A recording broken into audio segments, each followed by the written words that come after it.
Usa ang patay samtang usang samdan kinsa kabanay sa mayor sa Sharif Agwak, Maguindanao del Sur humad gipamusil ang sakyanan niini sa Datu Saudi ang patuan sa Maguindanao del Sur.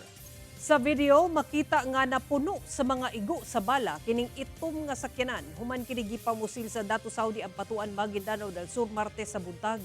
Sa impormasyon ni Sharif Agwak Secretary to the Mayor Anwar M. Blawa, nailhan ang namatay nga biktima nga si Datu Gara Ampatuan kinsa pag-umangkon ni Mayor Mitra Ampatuan sa Sharif Agwak, Maguindanao del Sur.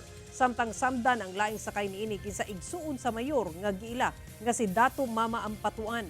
Nasa Ranggican, Cotabato City ang mga biktima sakay sa ilang sakyanan ug pauli na unta sa Sharif Agwak dihang naitabo ang pagpamusil.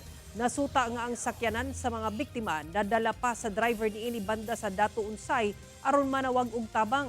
Padayon ang investigasyon sa PNP lakip hot pursuit operation sa mga sospek. Ginakuhaan pa og pahayag ang kabanay sa mga biktima.